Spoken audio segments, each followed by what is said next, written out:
kamu? Kan nggak jelas. Ya karena kita nggak pernah ngomongin apa yang kita pernah alamin. Semua pura-pura, kayak nggak pernah terjadi. Aku yakin kok, nggak ada keluarga lain yang ngalamin kayak keluarga kita. Jadi kita mau pindah. Kita nggak akan kemana-mana. Tinggal di rumah susun aman. Tinggal di rumah kalau ada apa-apa, kita sendirian.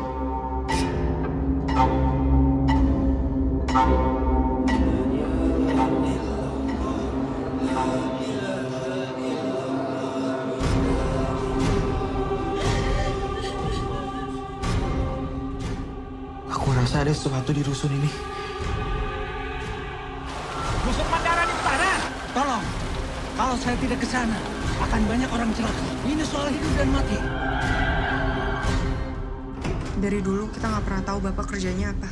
Bahkan setelah ibu meninggal, Bapak nggak pernah bilang dia mau kemana. Dia kemana-mana selalu bawa tas ini. Dan kalau pulang, dimasukin lemari, langsung dikunci. Pulang teh kosong.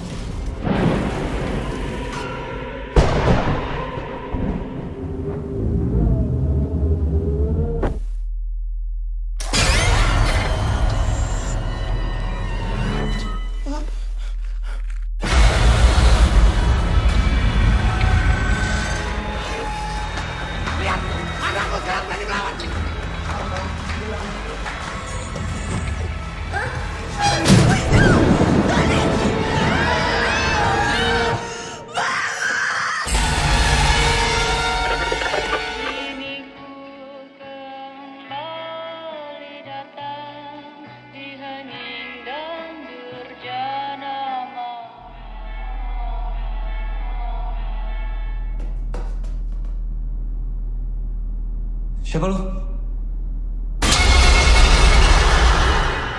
Hello, everybody, and welcome to the latest episode of Fresh Cuts. This is Mike, and joining me as always, it's Mr. Venom. What's up, Venom? How are you? Greetings and salutations, Indonesian cultists. Yes, I'm doing very well, Mike. How you doing, buddy? I'm doing well. It's straight up gloomy outside today, and I love it. It was gloomy here too, and I hate it. It was 73 today, and I'm freezing my ass off. I did not move to California to live in 70-degree weather. Oh, man. I know I sound ridiculous to somebody from the East Coast, which is me. I am from Connecticut, and I do I recognize that I sound ridiculous for calling it cold when it's 70 degrees out, but I'm used to 110, friends. That's what I prefer. So yeah, I'm freezing. Today's high here was 57. Oh no, the high here was still 71 or 72, something like that. So yeah, that's even like a low for us, I think. But anyways, join us. Oh, as always again, it's Don and Ellie. What's up, Don? Yeah, doing great. Always happy to be here and finally pulling my winter clothes out of storage. So yeah, it was actually raining over here. So we got like 2 minutes of a drizzle here, and then it just stopped as quick as it started. So I don't even think the ground got wet. Yeah, we had a full on like half hour, not like heavy downpour, but like it was an obvious rain. Yeah, not like Satan's slaves type of rainstorm. Right, exactly. No. We're supposed to be getting rain later tonight, so we'll see. Hopefully nothing messes with our power here. I feel like every year there's like the one rainstorm that knocks it out because it's like the whole region's unprepared for anything other than like a light drizzle. So it's like that one major freak out. It's like, oh yeah, it's just rain. Never mind. Everything's fixed.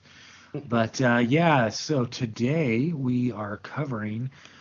This is interesting. This is a sequel that I didn't even know was being made until like all of a sudden, like I think like a couple of weeks ago, it showed up, it showed up on Shudder. But I had heard something like maybe a week prior. Like I can't remember if it was like an article, a review, or something, and it was like Satan's Slaves 2. And I was like, what? I was like, I didn't even know anything about this. But yeah, so it's the sequel to Satan's Slaves, titled Satan's Slaves Communion. And I'm pretty sure I liked the original Satan's Slaves. A really good movie. We should mention though that this is actually the sequel to the remake, not the original. Yeah, the remake of Satan's Slaves. So yeah, I guess so. I'll take the synopsis off IMDb. When the heavy storm hits, that Venom was just referencing, it wasn't the storm that a family should fear, but the people and non-human entities who are out for them. Okay. Kind of ambiguous there, but not bad. So Joko Anwar, also the writer and director of this, which, you know, on the surface, you know, that's a good thing because you're like, hey, I really liked the first one that he did, and a lot of times with sequels, it's either not the same director or writer, or maybe a combination. But this one, he's still listed as the director and writer, so that I guess is a positive as far as like excitement or. And well, don't forget, he's also going in. Well, I was going to say, don't forget, he's also the guy that did Empatigor, so. And the Queen of Black Magic. No, that was Kimo Stambo. But he wrote it. He wrote the Queen of Black Magic. Yeah, he wrote it, but yeah, in terms of writing and directing, yeah, he also did Empatigor. All right, yeah. So, that is all true. So, let's do general thoughts. Satan Slaves Communion, Venom, what did you think? All right. Well, before I get into this review, I do want to caveat this with my love for Joko Anwar. The three movies that we've mentioned, the first Satan Slaves, Empatigor, and the Queen of Black Magic, all three of them have been in my top 10 for their respective years. So obviously, when I see Joko Anwar doing a sequel to potentially one of the greatest Indonesian horror films ever made, my interest is piqued. I'm very curious. I know I like to say that I try to not do expectations because that's where we end up kind of, messing up our experiences because we expect too much or too little, whatever the case may be. But obviously, for somebody like me, when I see Joko Anwar's name on something, I am incredibly excited. So I guess I will start with, I did enjoy this movie. This movie is still got Joko Anwar's kind of DNA all over it. It's got beautiful tension. This movie is actually, for you trivia buffs, this is the very first Indonesian IMAX film actually shot with IMAX cameras. So you can kind of see some of the beautiful cinematography early on, some really nice camera work in this one, some long dolly shots, some pan shots. There's one really nice shot of the camera kind of going up the side of a building and showing different people in their apartments. It's just a beautiful camera work throughout. So yeah. It's too bad we didn't get to see it in IMAX. Obviously, all of our friends in Indonesia got to see it, but since it didn't play in theaters out here, I would have adored to see this in an IMAX out here with the big audio and the big screen. But having watched it on Shudder, I will say I did still enjoy myself. Do I like this as much as Satan's Slaves? I do not. But I also don't really like playing the compare game because, again, the compare game and your undue expectations tend to ruin your experience. I've watched this twice in the last, 36 hours, and I will say that I do genuinely enjoy it. I do have complaints, though. I feel like this is one of the most Americanized Joko movies I've ever seen. Like, Satan's Slaves didn't really rely on jump scares. Yes, there were plenty of jump scares in there, but I felt like it didn't really rely on them. Whereas this film in the second and third acts, it's just jump scare city. And a lot of them are effective. Don't get me wrong. I'm not necessarily talking about the quality of the jump scares so much as Joko's use of them. This is a very Americanized sequel for, this little brilliant movie from 2017. I mean, even it's a much bigger cast, obviously a much bigger budget. I mean, you could tell that just from the fact that it's shot in IMAX. Lots of returning stars from the first movie. So you instantly, if you're a fan of the first, you've got familiar characters to kind of get behind. Of course, our main heroine, Rennie, is back, who I absolutely love. And she's back a little bit chubbier than she was in 2017. But you know what? I still really like her. I think she's adorable with a little bit of extra weight that she put on since 2017. So yeah, nice job. Tara Basro is the actress's name. But yeah, overall, I did like this story. I like the continuation of, this family's kind of adventure. I like some of the revelations throughout the movie, especially with the dad and the missing younger brother, Ian, from the first movie, which we'll obviously get into in the spoiler section. But Overall, I am going to say that this is a slightly diminished return than Satan's Slaves. It's not the absolute masterpiece that I feel Satan's Slaves was, but this is still a great film. Probably because of the weakness of 2022's horror scene, this might still end up in my 10, making it 4 for 4 for Mr. Anwar. I think the only movie that the only non-genre movie he's done since 2017 is like a superhero, an Indonesian superhero movie that I haven't seen, obviously. But It's actually really good. I like it. is it awesome? Yeah. No, I'm interested then. Yeah, there's a great mythology to it. It's called Gundala. Gandala, that's right. Yeah, it's really good. It's great mythology to it. Some fantastic action scenes, and Taro's in it too. So Oh, nice. Okay, well then I know what I'm watching next. So awesome. But yeah, like I said, maybe because of my love of Joko and my undue expectations, maybe I'd be a little bit lower on this movie. But like I said, I still thoroughly enjoyed it. I really, really like it. I'm on the border of loving it. But like I said, because the second and third act of the film feel very Americanized to me, it kind of loses a little bit of that mystique from the original movie. And then to kind of just finish off my general thoughts, I'm actually very glad that they did this movie at the time that they did, because now Evil Dead Rise has a litmus test to go up against when that comes out. And the similarities are pretty obvious, with the original Satan's Slaves taking place in a more rural, forested, wooded area with a smaller cast, and then the sequel is a little bit more urban. It's not like quite downtown cityscapes, but they're still in Jakarta proper, and they're in an apartment building. What are we looking at with Evil Dead Rise? The original couple of movies took place in a cabin in the woods, secluded with a small cast, and now we've got an Evil Dead movie coming out with a large cast, big budget, taking place in a New York skyrise. So fingers crossed that Evil Dead Rise can top this one, because it now has a litmus test. I don't know if that's a good or bad thing for Evil Dead Rise, as it has. I think it's going to be coming out to theaters. I think last I heard they want to do a simultaneous theater and streaming release like they did with the Halloween movies. So fingers crossed that's what we get, so we can check out Evil Dead in the theaters, those of us who want to. But yeah, even though Evil Dead Rise hasn't come out yet, and I have no idea what the story's about, I just saw these little similarities with this movie and that one. So, fingers crossed that Evil Dead is as entertaining as this one, maybe even more. But yeah, overall, I still really enjoyed this movie, just maybe a half a step below Satan's Slaves. All right. Well, I will kick it over a half step to Don and Ellie to get your general thoughts on Satan's Slaves Communion. yeah, I'm right there with you in terms of the Joko Anwar love. I still consider Satan's Slaves one of the holy trinity of the modern Indonesian scene. Right up there with May the Devil Take You and Queen of Black Magic.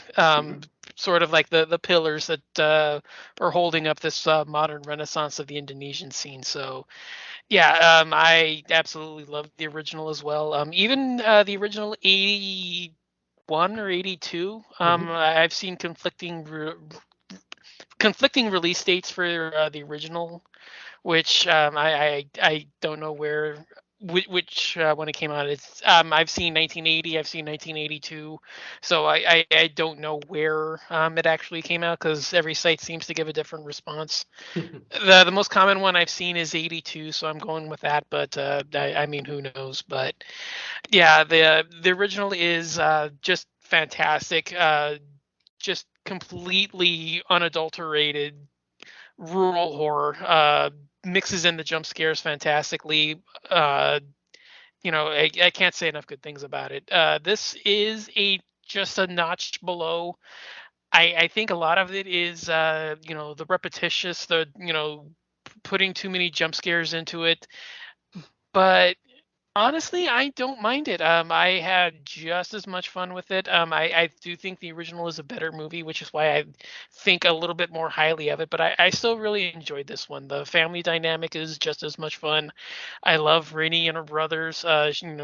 Now she's got a little bit more of like a mother, like a parental kind of influence over them, which it takes, you kind of figure with there being a little bit of a time gap between this one, because it's not a 2 or 3 months down the line. I think they said it's like 2 or 3 years later, or maybe even a little bit more.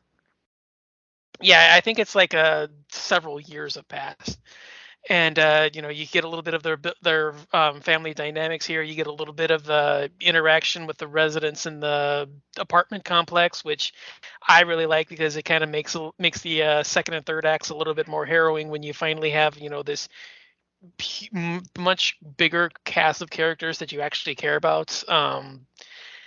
Yeah, a lot of the first half kind of just slow building dread, a few little scenes here and there, but yeah, when this thing goes balls to the wall, I had a lot of fun with it. Some great revelations. Kind of commonplace nowadays to do with this cult of figures that are signed secret pacts with demons. Kind of feels a little overdone. What with May the Devil Take You 1 and 2 employing a similar thing, and even I don't know if you guys have seen this one, but similar storyline cropped up in another Indonesian film from this time period called Kuntilanak, which again is about people making secret pacts with demons that have now gone awry and are now forced with a demon that's come for revenge. So it kind of loses a little bit of the sting on that regard as well, but in terms of general filmmaking quality, absolutely knocked out of the park. Looks fantastic. A lot of fun with striking matches or lighting lanterns, and something in the dark is moving ever closer or just changes direction. Now it's looking at you, kind of a jump scare, which I really like because I'm a sucker for those kinds of scares. I can see where some would have a lesser opinion of it because it is kind of reliant on, oh, that thing is looking at me when I'm striking this match. Now I'm looking away from it and it's back to where its original position, kind of a scare. I can see where that would kind of be a little bit of a detriment, where it repeats that trope a little bit too much.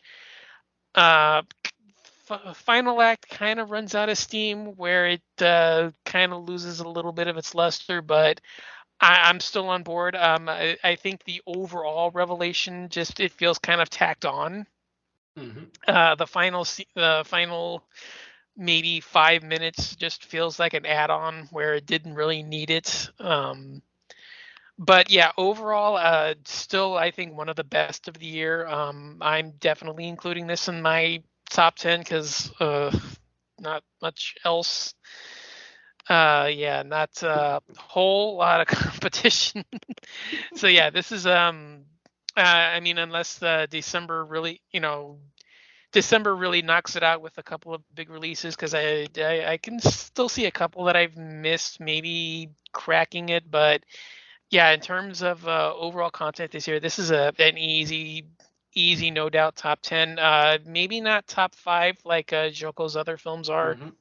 Satan's Slaves and even Impetigo were easy top 5s. This one may not make it, so it's probably a bit of, maybe it's like the one little hiccup that he's had in his recent career. But I mean, if this is a hiccup, please sign me up for more of this, because I still had enough fun with it, and it's still quality and it still has enough going for it that it's worthwhile enough. So yeah, I mean, if this is if this is you losing your touch, lose a little bit more and maybe actually make an average film. But for me, not as good as the original, but I mean, the original is a 10 out of 10. This would probably be at least maybe an 8, 8.5. So definitely worthwhile and definitely worth your time. Okay. Honestly, I don't have a ton to add because I kind of echo what you guys have both already said. The original is kind of like a masterpiece to me, and this one is still good. Just, it didn't blow me away as much, only because I think this one fell into like a specific formula that I don't even dislike. I mean, I liked the jump scares and all that. I just think the first one managed to craft, something a little more different than what I'm traditionally seeing, where this one, while the story and the characters, the family aspect, it was all still in like top form to me. The relationships with the characters, The motivations and justifications for everything were right there. But yeah, I mean, it did kind of fall into that trap of like you guys are saying, where like, oh, look down this hallway or look in this dark area, and now it's lit up and we see this. And I'm always someone that, I'm an apologist for that kind of stuff. It doesn't I don't dislike it. I don't knock a movie for it. But when like a movie, in the case of the first Satan Slaves, where I feel like it goes beyond that stuff, then I do recognize like that next level of like horror filmmaking. So this one, while it was still good, and I would definitely recommend this. And I hate to say I hate to react to a movie like this and say, oh, the diminishing returns, because that makes it sound like more of a criticism than it really deserves, because in the sense that it's not, or in the sense that I don't view it as high as the original, I guess technically that would qualify for diminishing returns. But like I said, the diminishing part is barely anything. It's still very good. I still had fun with it. One of the early jump scares, and it got me. I won't give it away or like what type it did or anything, but I thought that was very well crafted. And like I said, Joko Anwar, the way he writes characters and the dynamic between them, he has a knack for like making you very concerned and invested in what's happening to the people on screen. Like you don't want anything bad to happen to anyone. No one really ever feels like fodder, like, oh, they're just in this movie for the purpose of dying. Like that's something that he is just done so well, and that continues into this one. Like a lot of times with sequels, because there's like the pressure to like, oh, we got to up the body count, we got to up this, and you start getting like characters that feel they were just written in there just so they can have more people to get scared or killed or whatever. But not in this one. Everyone feels like they're there for the purpose. I really like the reporter character in this. Yes. Yeah, I thought that was like an interesting way to kind of like another returning character, kick everything off. Yeah. I liked the fact. That cold open was great. Yeah. Oh yeah, I loved that cold opening. Was fantastic. And I didn't realize that Venom, you had brought up the whole thing about the IMAX cameras and stuff. I didn't realize that, but now looking back at it, I was like, that makes sense, because like anytime there's like a shot of just like scenery or stuff, and you get the type of skyline type of shots, whether it's a building or just the scenery in the background, it looks so good. Like I remember watching on Shudder, like, wow, this is like one of the better looking files that I've watched on Shudder. It just looks beautiful, fun to just like look at and take in. But yeah, I guess I'll leave my general thoughts at that, because overall, yeah, I pretty much match what you guys said. It's very good. Definitely people should watch it. It's just, the original is such a masterpiece to me that if I was rating, the rating would be a little bit lower, but not much. Yeah, that's kind of the problem with making a sequel to something that's considered a masterpiece. Is like, where do you go from masterpiece? Like, how do you improve on a masterpiece? Few directors have done it, but the movie is still really, really fun. One of the major things that I feel that the original did that this one doesn't do nearly as well is the balance of the different style of antagonists in the first movie. I'm not sure if we reviewed it on Fresh Cuts, but I do remember reviewing it on a show, and I remember saying how much I enjoyed the balance of a ghost story, a zombie movie, and then a cult movie. It seemed like all three acts of Satan's Slaves were, solidly they had one specific theme. The first act is very much a ghost story. The second act, you start seeing bodies walking around in the woods around the cabin. And then the third act is where we actually get the reveal that this is all, an organized, thing that's actually a cult, blah, blah, blah. So that was one of the things that I praised about it, because, Satan's Slaves is one of those movies that you can't really pigeonhole into a subgenre. You can call it supernatural, I guess, would be the closest. But I mean, to call it a ghost story would be slightly incorrect. To call it a zombie story would be slightly incorrect. And to call it a cult movie would be ever so slightly incorrect. But just the balance of those three I loved in the original. And we don't really get that here. Here we get a majority of a ghost story. Most of the scares in here are, the jump scares with bodies, heads moving in different directions when the camera pans away, things like that. We don't really get the zombie aspect of it. Maybe that first jump scare that Mike was talking about, that's probably the only one where we really get like a zombie aspect to this, where we actually see like a undead creature. But, and that's, and like I said, I don't want to make it sound like the movie falters necessarily because of it. It's just one of the things that I genuinely enjoyed about the first one that this one maybe doesn't deliver. It's still a wonderful story with great characters, and to the point that Mike. What's that? I was going to say, you can probably make a case that there would be something about the shrouded figures, that could probably be more like a zombie thing. But even still, those are Pocahontas. That's ghost type. Mm-hmm. So even that wouldn't necessarily be completely accurate. You could probably, like I said, you could probably make a case that the shrouded figures walking around can be zombies, but I mean, sadly, we don't really see any shrouded things walking around until the very, very end, until the final scene.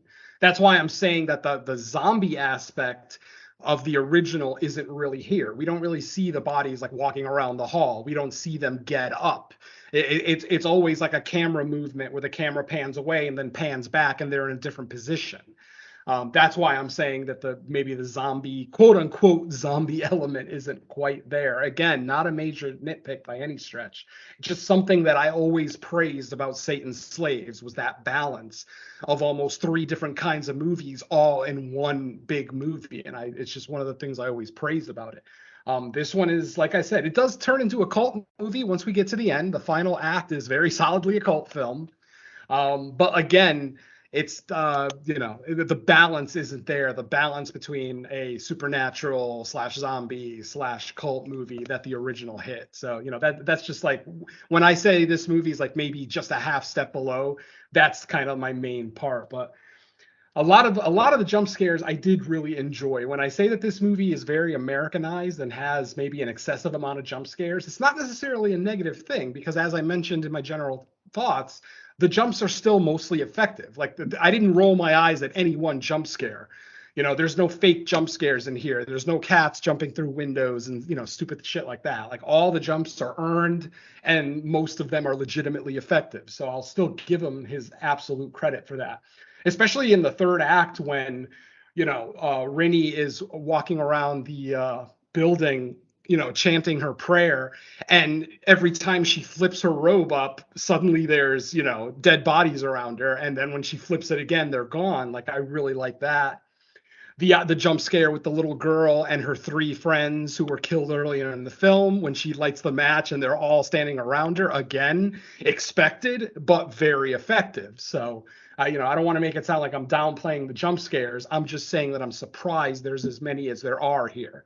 Like I said, I feel like this is Joko's most Americanized film. Like he's trying to, make some headway in America, which honestly he already has. It's not like he needed to Americanize his films to do that. I mean, 3 genre films in a row, 2 that he wrote and directed, and 1 that he wrote are brilliant movies. So I don't know. So yeah, like I said, I don't want to make it sound like necessarily a complaint, but it's just one of the things that I praise the original for that I'm not really able to praise this one for. But I still really like, for the most part, I like the story. I like the continuation of the story. I like the story beats. I agree with Don that maybe the final kind of reveal might be a little convoluted, if you will, but at the same time, it wasn't like terrible. I've seen a lot worse by far. Yeah. So, I still, like I said, I totally agree with Don. This is top 10 material for 2022.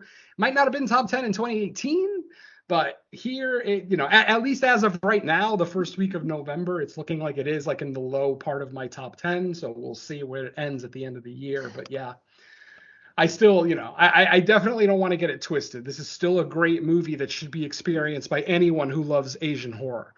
And if you're a fan of Joko, then there's just no reason for you not to watch it. So yeah. Can't really say enough good things about it. Oh man. Anything else anybody wants to bring up?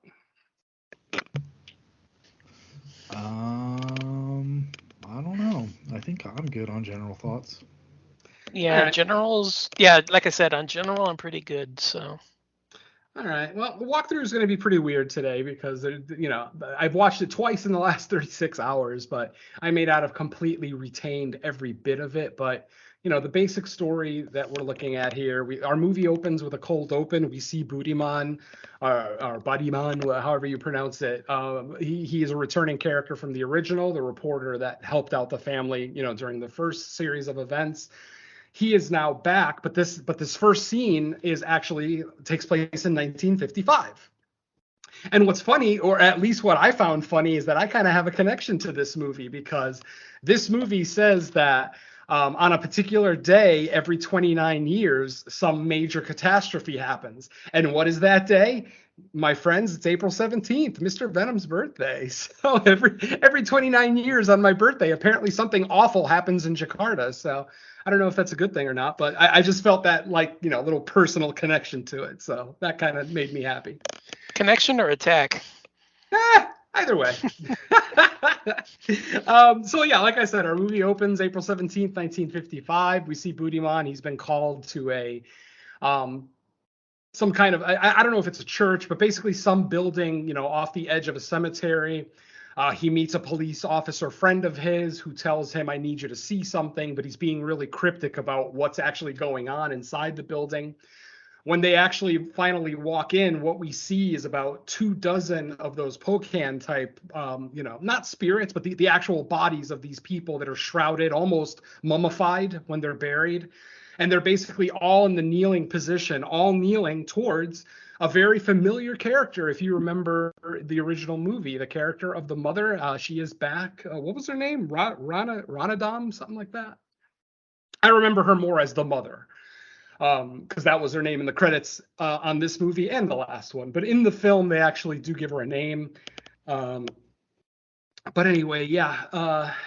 So like I said, we've got these bodies, the Pocans all wrapped, and they're all kneeling, in like a prayer position towards this picture of the mother. And that's our cold open. We then go to modern day Jakarta, and we see a familiar face. Once again, we see Rini, our beautiful heroine from the first film.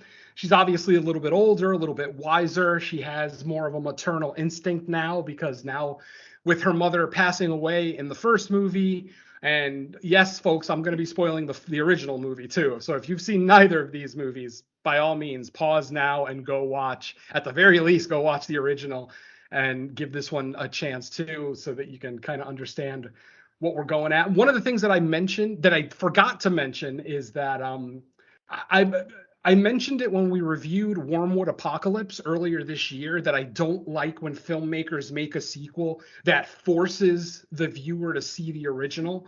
Obviously, it's always a good idea to see the original before going to see a sequel, but I always respect sequels that are great standalone.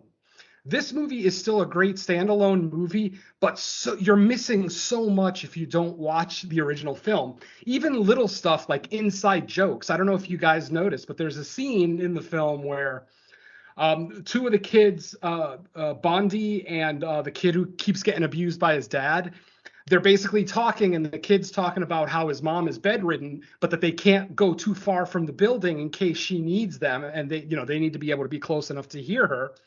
We see Bondi actually say, oh, you could probably just give her a bell and then she could just ring the bell every time she needs you.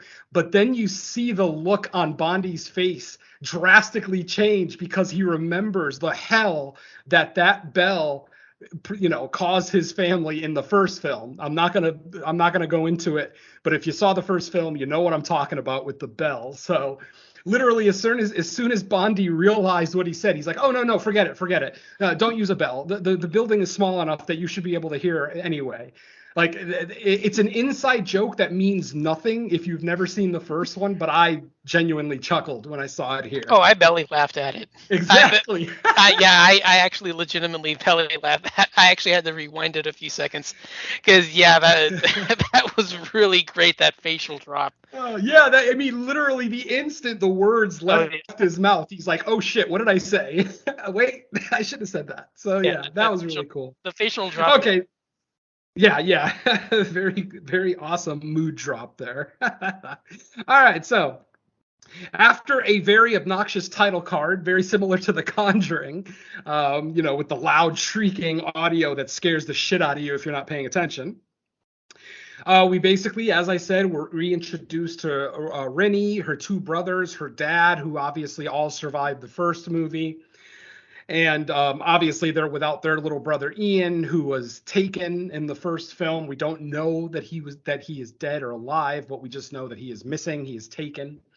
And of course the mom passed away, as I said. So we've got this small little family now moved to Jakarta, into this apartment building that's like a state-run building. So it's basically a project. It's decrepit. It's literally built right on the seashore where the government knows it could get washed away by a good enough flood. But obviously you got a lot of poor families living there. We get a great scene early on in the film where Rennie is taking out the garbage, and she's walking by because it's so hot in Jakarta and air conditioning isn't common. Most people will keep all their windows and doors open so that they can get a nice cross breeze. So as Rennie is walking down the hall to take out the garbage, she, curiosity gets the best of her, and she looks in every apartment as she walks by. And in every apartment, there's people doing weird shit. Like, one apartment, there's a guy who's in a living room. There's a TV on in the living room, but he's not facing the TV. He's facing an empty wall, but laughing like he's looking at the television.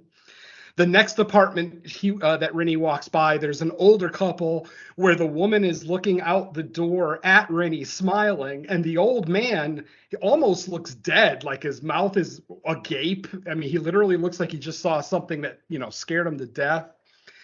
And then finally, she walks by one last apartment to see a guy just standing inches from his wall, facing his wall, very Blair Witch style, just kind of facing the wall, not doing anything, just, being quiet. And then she goes and she throws away the garbage. But when she turns around, all of the people from the apartments are in the hall looking at her. So I thought that was, that was effective without being like a major jump scare necessarily. I thought that was a pretty effective little thing. And then we get a major incident in the apartment building. Obviously, I've already said that the apartment building is very decrepit, so it has a very old elevator that everyone must use, a shitty elevator that's constantly getting stuck. We see a couple of scenes earlier in the film where the elevator gets stuck for like a second or two. So what happens here is the elevator gets stuck and doesn't move. It's literally stuck, and it's all the way up on the 13th floor, 14th floor. We'll get into that. There's a little bit of a mystery of how many floors this building has, but basically the elevator is all the way up to the top floor. Suddenly it gets stuck.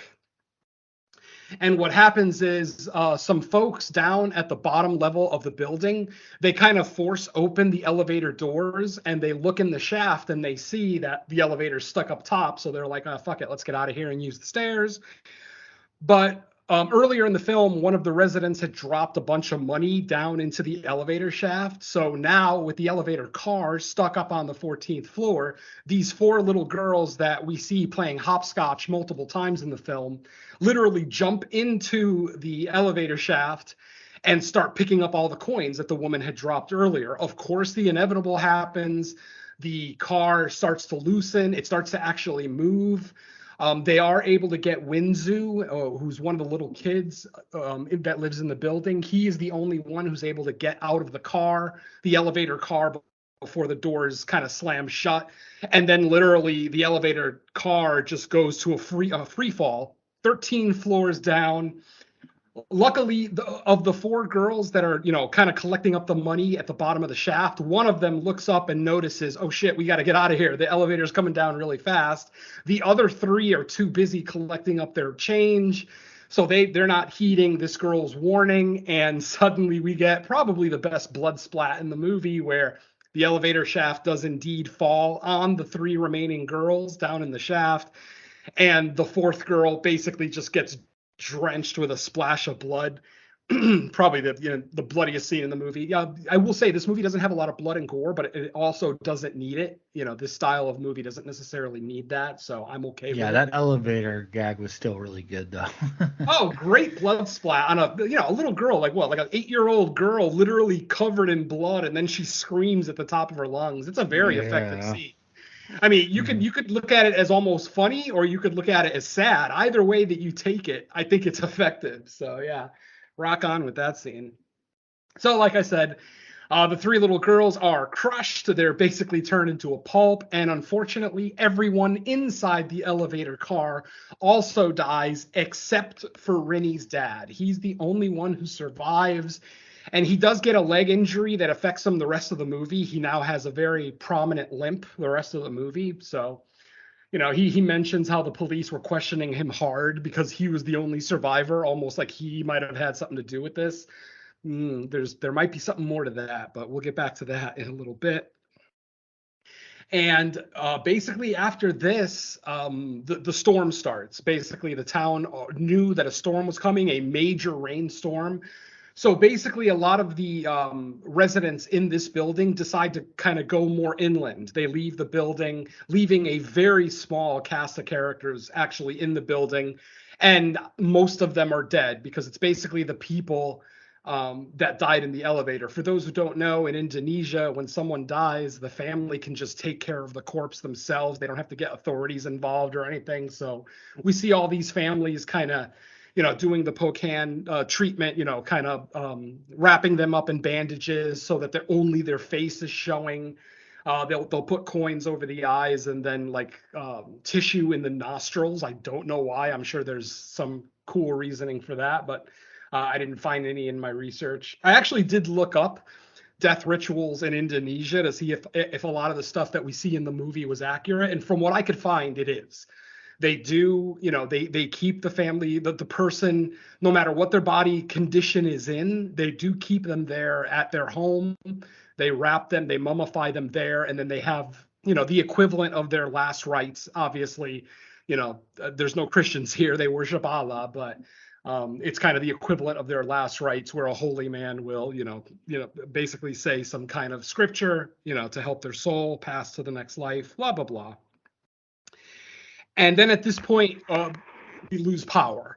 So now the building is without power. So everyone is basically just using flashlights and matches for pretty much the majority of the rest of the film, which, you know, Don kind of mentioned how some of the scenes are a little dark, which isn't a major problem by any stretch. I don't always hate dark scenes because they're intended to be dark. They're supposed to, you know, kind of add to the atmosphere and the fear factor of the whole thing. So, you know, if I don't see every single little thing on screen, I don't always mind. And in this case, I was very okay with it, very effective. So what happens is we have one holy man in the building who still hasn't completed all the rituals that he needs to do for all these dead people. So he actually ends up running into one of Rennie's brothers, the older brother, and asking him if he could help him basically go apartment to apartment of all the people that died in the elevator accident and just make sure that like their windows, the apartment windows aren't open, that there's no water leaking, you know, onto the bodies, you know, onto the apartment floor, whatever the case may be. At one point, the holy man starts to complain about a pain in his back and his lower back. So he remembers that there's still one more family, a couple that died up on the 13th floor that need to be checked on. And he ends up sending Rennie's brother to go and to collect or to make sure, like I said, to make sure that the bodies are fine and that the apartment's sealed up nice and tight. Of course, we get a jump scare here where we see Rennie's brother looking out the window. He does not have a flashlight. He is relegated to a box of matches. So, of course, you know, we get the kind of Hell House style jump scares where, you know, he lights a match, the bodies are laying flat on the floor, the match goes out, he lights another match, suddenly both bodies are looking at him. They're not sitting up, just their heads are tilted, you know, very much like the clown in Hell House, in the basement of Hell House. One of the things that I always praised Hell House for, though, is that they didn't do audio stings with their jump scares. It was the kind of thing that if you weren't paying attention, you would actually miss some scares in Hell House. Here, there's no chance of you missing a jump scare here. The audio cue is so fucking loud every time there's a jump scare. Even if you're like looking down at your phone, you know something scary just happened. So kind of interesting. Again, this is what I'm kind of gearing towards when I say this is kind of an Americanized Joko Anwar movie. Not a major complaint, like I said, just an observation. So After Rennie's brother goes and checks on the apartment, he does actually have an interaction with the bodies, because at one point, as he walks into the house, the apartment, he closes the window because it was left open. As he walks out of the apartment, he thinks he hears something. So then we basically get the exact same jump scare. He lights a match. This time he's kneeling right next to the bodies. They look completely normal. The match goes out. He lights another one. Bam. They're looking directly at him, eye to eye. He freaks out and runs out of there. Ends up running into a bully that we see earlier in the film, harassing probably the most beautiful woman in this movie.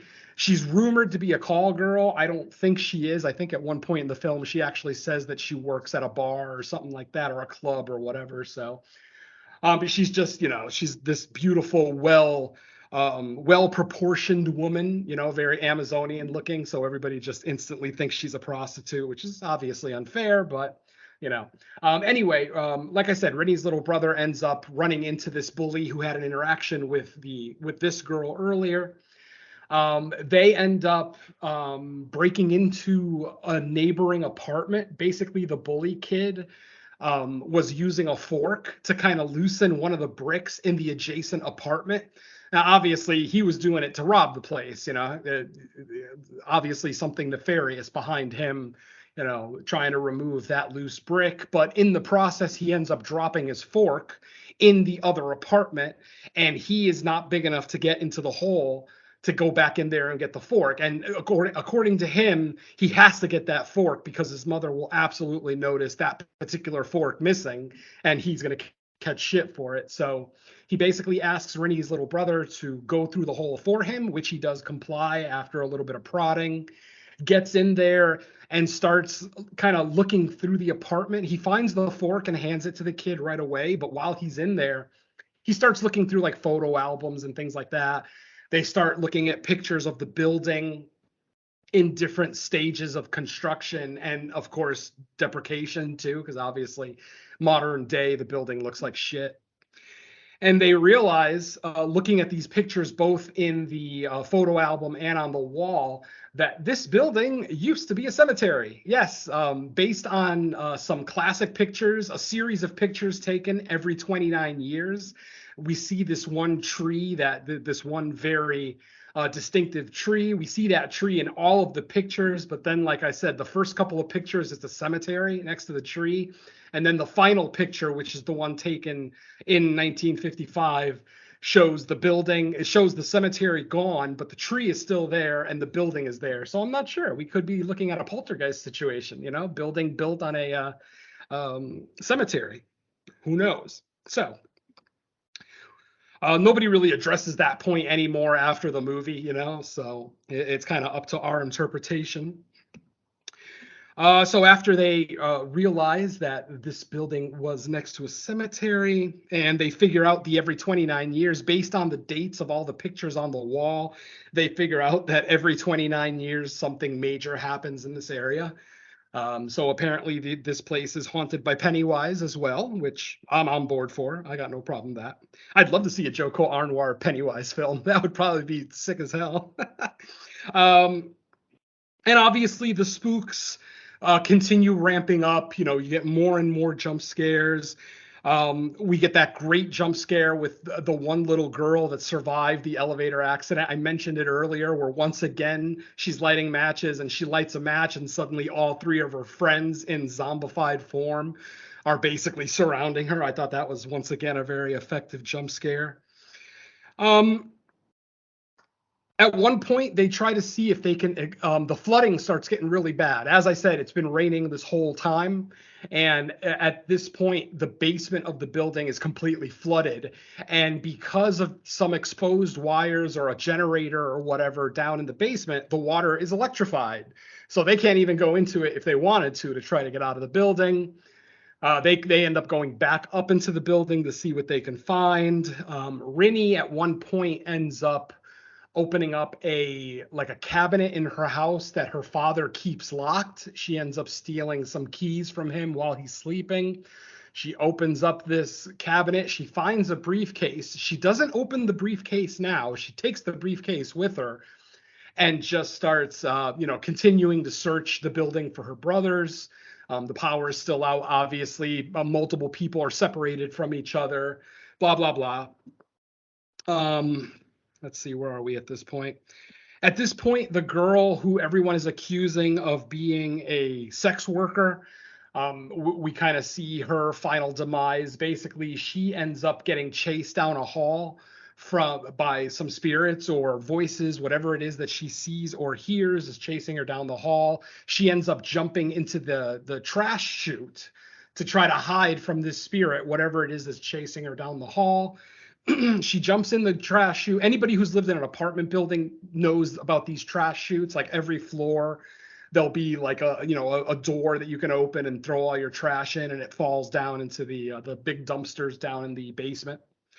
So like I said, she's hiding in that kind of trash chute type thing, and she's hearing the voices. She's hearing a voice calling out her name. Finally, at one point, she hears the chute door open above her, the same one that she climbed into. She looks up and she sees one of these Pocan ghosts, still shrouded in the white robes. And the weirdest thing happens. This spirit gives birth orally.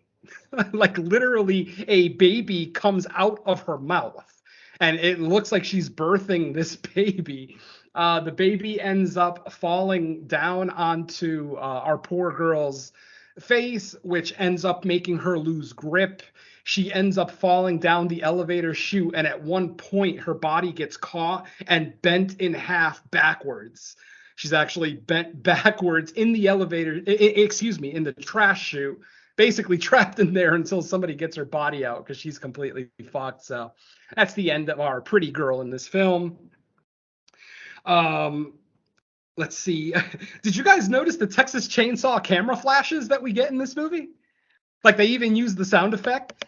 Yeah, that was kind of jarring because they do it for the sequence where she's trying to wake up, and it comes off kind of weird where it doesn't really it adds, just like you were saying, more of that westernized feel to the film.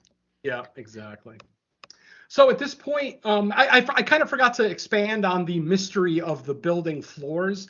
According to the tenants of the building, there are 13 floors to the building. But when the boys find the pictures on the wall of the building at various stages of construction, they actually count 14 levels. And they're like, wait a minute, there's 14 levels here, but the elevator only goes up to 13. What's going on? At this point in the film, after our alleged sex worker gets bent in half, Rinny and her brothers actually accidentally find an entrance to the 14th floor. And when they walk into a room, the very first room on the 14th floor they walk into, lo and behold, there's their fucking little brother who went missing in the first movie. Obviously, everybody's very standoffish. They're not 100% sure if that's actually him, if he's a spirit. Like, nobody runs up to him and hugs him and, oh my God, where have you been? Everybody's like very standoffish, to the point where even when the dad saw his son in the flesh, he actually attacks him. He's so convinced that it's not really his son, he flat out attacks him. He has to be held back by Rinny and her brothers. And then we get a little bit of a reveal. Throughout the movie, we hear about, and I'm so sorry that I skipped this, but throughout the movie, we actually hear about a sniper, someone who's literally is responsible for killing hundreds of people. And, there's no clues as to who this sniper is. That's just going around basically shooting anybody with a tattoo. It actually turns into a little bit of a joke between the brothers where, the younger brother's like, well, I'm not going to get a tattoo now if I'm just going to get shot for it. So yeah, this sniper has basically been taking out guys with tattoos, which means I'd be fucked since both of my arms are covered. So, and like I said, we find out that the dad is the sniper. Why is the dad the sniper? Did he just go crazy and just start killing people? No, my friends. He made a deal with Mother. Basically, because Ian, the younger brother, was taken in the first film, he makes a deal, and basically, the deal is that he will exchange 1,000 human souls to get his son back. I'm not sure how far into the 1,000 he got, but do you remember the briefcase that I just mentioned that Rini grabbed from her father's cabinet? At this point in the film, she opens the briefcase and it's just index fingers. Literally, the whole briefcase is filled with index fingers. Just a bunch of, I don't know why that. I'm assuming he's keeping the finger just as proof to, mother that he's actually doing what he's supposed to be doing. I don't know. It doesn't look like there's 1,000 fingers in there by any stretch, but definitely a few hundred or a few dozen, up to maybe 100 or two. So yeah, that's where we get the reveal that, dad made a deal with mother to get his son back. But unfortunately, because he didn't finish the task, dad ends up getting sacrificed at the end. And how does he end up getting sacrificed? Definitely not something I expected to see in a Joko Anwar film. But basically, once Rini and her brother and her brothers are taken, they find this secret area on the 14th floor. They basically find all of the bodies, all the people that died in the elevator are there at the ceremony, and they're all like on their knees bowing to the mother. We kind of see the mother show up. And we see Ian there. We see, who everyone thinks is the little brother from the first movie that got taken. Whether he is or not, I mean, we never really get a full explanation if that's just like a demon in disguise or whatever. But basically, we see the little kid almost like orchestrating the cult, and literally. The kid will say something like horses, and then suddenly horses will show up in the room. There'll be 4 horses all facing away from each other. And yes, my friends, when I talk about 4 horses, you know what's coming. Dad is drawn and fucking quartered. Unfortunately, because the scene is so dark and they're utilizing kind of a strobe effect with the lights going in and out, we don't really see it as well. You do see the initial snap of all the limbs kind of come off, but that's probably the extent of the drawing and quartering. We end up seeing the cult then taking Bondi, the older of Rini's brothers, and setting him up to now be drawn and quartered. They're putting the ropes, around his ankles and his wrists. But as they're doing that, here comes the hero, Bundyman. Yes, he shows up, and earlier in the film, they showed him with a gun in his hand, and I thought to myself, what's a gun gonna do for you against spirits? That just seems silly, but no. He comes in here, he starts shooting his gun towards the mother. Bondi is able to get out of his bondages, no pun intended. And while Bundyman is shooting at mother, he ends up pulling out this torture device, which I fucking forgot the name of. It's that torture device that kind of looks like a pear, and it can either be inserted into the mouth or the anus, and when it's twisted, it basically spreads open. So if you put it in the mouth, you're basically dead because it's basically going to pop your skull open. But if they put it in the anus, you don't die right away. You end up surviving for days, if not weeks, with these awful internal injuries that, of course, will eventually kill you. But yeah, I'm sure most people would know the article, the actual item once they see it. It's kind of a famous torture device. Maybe not as popular as like a guillotine or an Iron Maiden or something like that, but it's a pretty gnarly thing. Basically, Bundyman shoots at Mother, and then he pulls out that device. So apparently, Mother must have been killed with that device because she's scared of it. When he basically pulls it out. He opens it so that it's completely spread out. And instantly we see Mother's face kind of distort into a very demonic looking face. She ends up crawling back into the upper corner of the room to try to avoid what's going on. At this point, Bundyman basically gets everyone together and says, okay, let's all get to the basement. But of course, the basement is flooded and the water is electrified. So how the hell are they going to get out? But luckily, somebody had the forethought to set up a boat. Probably Bundy Man. That's probably how he got there to the building, because the flooding had already started. So that's probably Bundy Man's boat. He probably took a boat out there, docked the boat right in the basement of the building, and now he's able to get everybody out of the building. And that's basically the final shot of our film is Rinny, her brothers, Winsu, Bundy Man, and maybe one other person that I can't think of, basically just escaping the building. The area is completely flooded. It literally looks like a building is sticking out of an ocean, like the way that it's shot, because the building, there's not really anything around the building, even though it is in Jakarta proper. I mentioned earlier that it's on the seashore, which, like most corporations wouldn't build a building there, but since this is a state-run building, they probably just grabbed the cheapest piece of property they can get and threw this building up quickly. Hence why it's so easily flooded out, since it's right near the ocean, blah, blah, blah. And that, my friends, is Satan's Slaves Communion. I definitely did not do it justice. Like I said, I skipped a lot of set pieces, a lot of really cool jump scares throughout. But yeah, like I said, still a very effective film, a great continuation of the story. I'm very happy that I watched it. Just like I said, maybe just a half step below the original, which is not an insult in any stretch. This is still a great movie, well worth watching. A high recommend from me. Yeah, I mean, there's not much else to add. I think they're leaving it open for part 3 with the explanations that they give, which I don't know if I really necessarily want.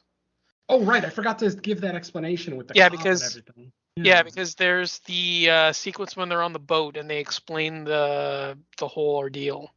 It sounds like they're setting up part 3, and I don't know if I really want a part 3. I kind of want this to be like a 2-part thing. I mean, honestly, I would have preferred it just stayed one movie, but Yeah, not to say that this is bad Yeah. by any stretch. But I'd be okay with a third movie. I mean, I know trilogies usually don't end well, cinematic trilogies, unfortunately, but I have trust in Joko, even though this is, like I said, less than a half a step below Satan's Slaves 2017. I still have faith in him. I still am very excited to watch anything that he does. He actually did an episode of Folklore. I don't know if anybody watches Folklore on Netflix. It's an Indonesian anthology horror series that came out. Not Indonesian. It's all of Asian. It's just all Asian. Okay. Oh, Yeah, I've only watched the first 2 episodes, and they were both Indonesian, so I just assumed. Yeah, I think the others are helmed by other international stars. I think one's from Thailand, one's Nice. from Malaysia, and if memory serves, I think one's in Singapore. I don't know the others, but I haven't gotten to Joko's episode yet, but I am. Yeah, I looking forward to it. if that's the one I'm thinking of, I think that's an international collaboration. Yeah, definitely. They're all subtitled, and whatever the audios and whatever the original language is. So, like I said, I'm only 2 to 3 episodes in. Highly recommend it if you like Asian horror. I don't know why I didn't watch this series 3 years ago when it dropped, but just this past Halloween, this whole October, because I was doing found footage all month for my challenge, I wanted to kind of pepper it with some anthology stuff. Maybe not films, but, kind of series, like stuff like the new Creep Show, stuff like that I wanted to pepper it with. And then I saw Folklore in my queue and had completely forgotten about it. And then I'm looking through the director's list and there's Joko's name. And I'm like, God damn it, I should have watched this 3 years ago. So, yeah, I'm running through that series now. And I'll follow up when I get to Joko's episode. So what you're saying is you're not sure if you're ready to see Satan's Slaves ends? Oh God! Does every trilogy have to end with ends now? God, I hope that doesn't turn into the new, Breaking 2 Electric Boogaloo joke. So I was gonna say Satan's it's not Slaves gonna... ends is gonna open up with a Corey scene. No! God damn it! Well, I mean, it's not like there's a part 4 in space, kind of a joke. Oh God! All right, let's get that. Yeah. All right, that's gonna wrap up this episode for Satan's Slaves. on Fresh Cuts, but let's find out if we have anything new for people to listen to. So, Venom, do you have something?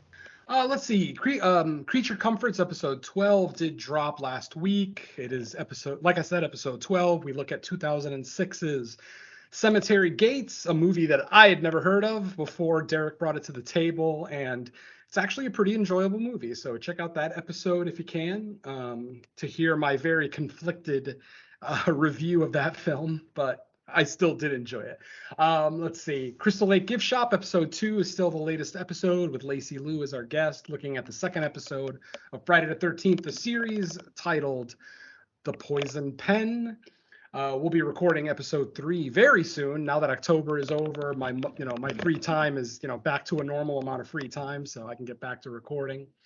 Main show, No More Room in Hell, episode 49 is still in the planning stages. We have picked our films for the episode, but obviously we are looking for a time and day to get together. Hopefully that'll be sooner than later. And do I have anything else? And no, I think that's it. I mentioned this on the last episode. I'll mention it again.